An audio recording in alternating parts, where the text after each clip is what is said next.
Merci d'être ouvert. Merci.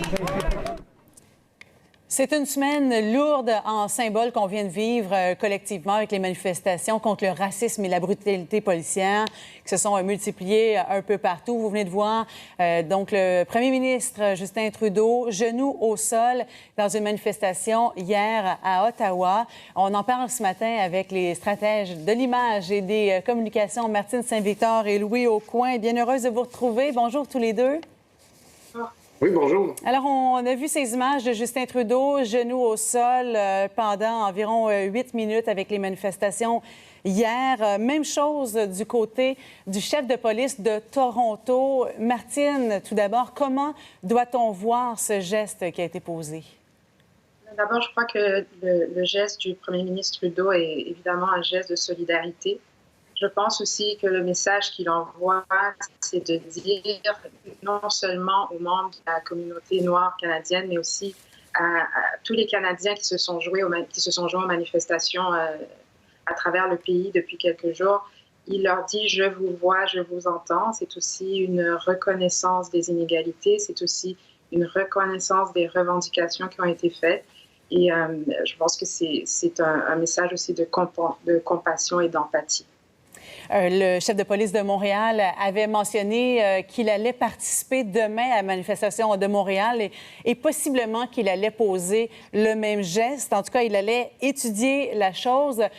Louis Aucoin, ce matin, il vient de nous révéler en ondes là, que l'invitation qu'il avait reçue de la part des manifestants a été retirée. Ça crée une certaine bisbille à travers les organisateurs, les manifestants, que de voir le chef de police de Montréal présent demain à la manifestation. Oui, mais vous savez, dans une situation comme ça, si vous êtes un politicien ou encore plus un corps de police, donc vous êtes sur la sellette, vous devez réagir et vous allez avoir nécessairement une stratégie de communication pour une chose ou l'autre. Ou bien vous voulez faire changer des choses, ou bien vous voulez pas trop être atteint par la situation.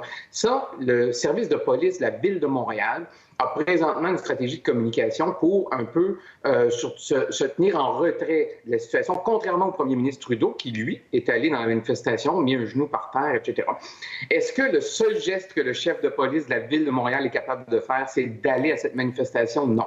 Il y a d'autres gestes qu'il peut faire par lui-même et il ne les fait pas. Donc ça, c'est un constat que je pose. Il a annoncé hier une politique sur les interpellations qu'il va présenter au mois de juillet.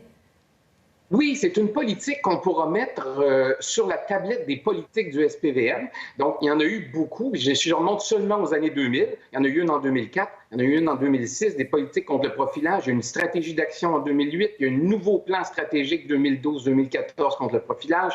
Présentement, on est dans le plan 2018-2021 contre le profilage. Et malgré tout, il y a une étude l'automne dernier qui est sortie pour dire que les Noirs ont 4 fois plus de chances d'être arrêtés à Montréal que les Blancs. Et ça, c'est la réalité. Et qu'est-ce qu'on promet pour faire face à ça? Une politique. Donc, dans l'opinion publique, à un moment donné, il y a un phénomène de sédimentation où la stratégie de communication, bien, elle ne sera pas capable de traverser l'idée qu'on se fait que la police, tranquillement, annonce des politiques sans peut-être les mettre en œuvre. Donc ça, c'est un problème de communication. À ces promesses de changement, à force d'accumuler finalement des promesses qui ne se matérialisent pas. Martine, dans l'opinion publique, est-ce que vous êtes du même avis que Louis là-dessus? Oui, c'est-à-dire que les actions doivent suivre les symboles. Et je pense qu'un exemple très concret, c'est ce qui s'est passé en Nouvelle-Zélande il y a exactement 1 an, c'est-à-dire après la tuerie à la mosquée. La première ministre Jacinda Ardern a été visiter les familles des victimes portant le hijab. C'est un symbole fort, mais aussi ce qu'elle a fait 1 semaine après la tuerie, elle a interdit les armes à feu, elle a mis en place des initiatives contre l'islamophobie. Donc voilà le genre d'actions qui sont importantes et qui dépassent même les symboles. Et je pense qu'aujourd'hui, ce qu'on doit faire, ce que les différents dirigeants doivent faire, c'est d'abord de lire les rapports, parce qu'il y en a. Il faut croire les rapports parce qu'ils sont écrits par des gens qui savent exactement ce qui se passe sur le terrain. Et il faut annoncer concrètement comment on va appliquer les recommandations qui ont été faites. Donc, il ne suffit pas de mettre un genou au sol, qu'on soit politicien ou chef de police. Il faut vraiment des actions concrètes à faire du même coup.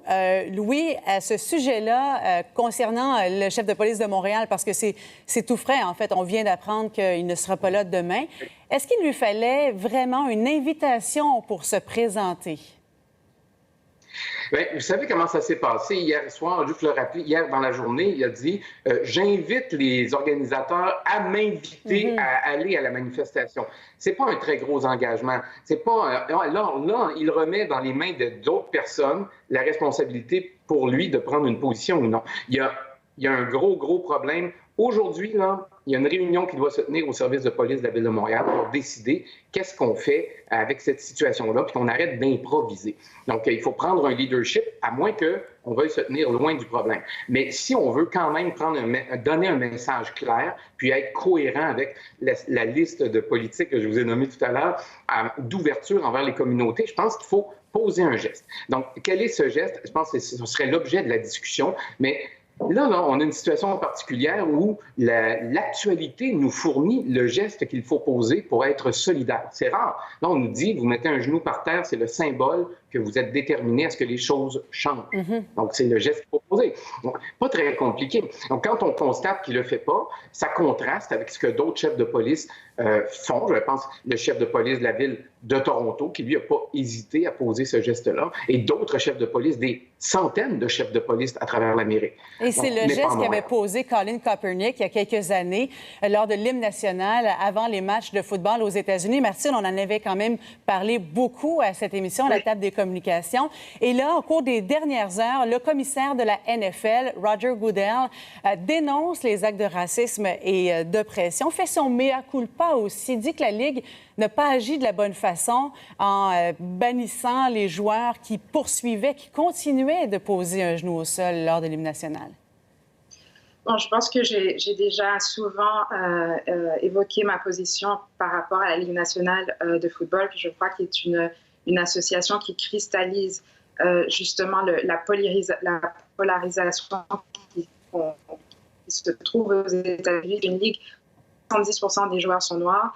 De toutes les équipes, il n'y a pas un propriétaire qui est noir. C'est une ligue qui a toujours quand même été assez sourde.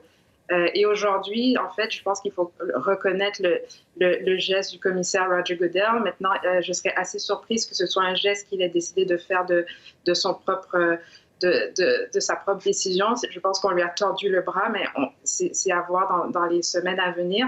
Je pense aussi que c'est un message fort parce que lorsque les propriétaires de la Ligue, lorsque les propriétaires d'équipes n'ont pas appuyé Colin Kaepernick, ils avaient aussi quand même dans leur camp le président Trump. Et aujourd'hui, le président Trump se retrouve seul dans sa négation de l'importance de ce geste, parce que même le quart arrière Drew Brees, qui a fait un revirement de 180 degrés en 2 jours pour reconnaître qu'il avait tort, reconnaître qu'il avait mal interprété le geste de certains de ses collègues, a répondu directement hier à Donald Trump devant tout le monde sur Twitter pour lui dire, écoutez, moi, j'ai changé d'avis, je reconnais mes torts, et maintenant, c'est à voir aujourd'hui, dans les jours à venir, d'abord comment le président Trump va réagir, et aussi de voir ce que la Ligue va faire concrètement. Elle a une initiative qui s'appelle Inspire Change. On va voir comment ça va se traduire du papier à la réalité. Que les bottines suivent les babines, comme on dit en québécois. Et quand on parle d'actions concrètes, Louis, est-ce que vous estimez que la NFL pourrait être vraiment crédible dans son mea culpa, devrait même inciter les équipes à redonner un contrat à Kaepernick? Parce que ça fait des années qu'il ne peut pas jouer en raison de tout ça. Ça, c'est le geste étalon qu'on va attendre pour voir si la Ligue est vraiment sincère dans ses remords ou si elle n'est pas sincère. Mais je dois dire que la Ligue nationale de football, le problème de sédimentation dont je vous parlais tout à l'heure, bien, il existe pour la Ligue nationale de football, parce que à tolérer des gestes racistes, tolérer des gestes d'intolérance, donc il y a tout ça. Au fil des années, c'est difficile de croire qu'aujourd'hui, soudainement, il y a une prise de conscience, un chemin de Damas, et tout à coup, la Ligue va totalement changer. Donc, il va falloir des gestes très forts. Et je pense qu'on est plusieurs. Le premier geste qui nous vient à l'idée, c'est est-ce que Colin Kaepernick va revenir au jeu? Donc, au moins un geste le ramener au jeu, c'est une chose, mais peut-être un geste envers Colin Kaepernick et d'autres joueurs pour montrer la bonne volonté de la Ligue, c'est incontournable. Sinon, c'est une déclaration qu'on va avoir oubliée dans 3 semaines.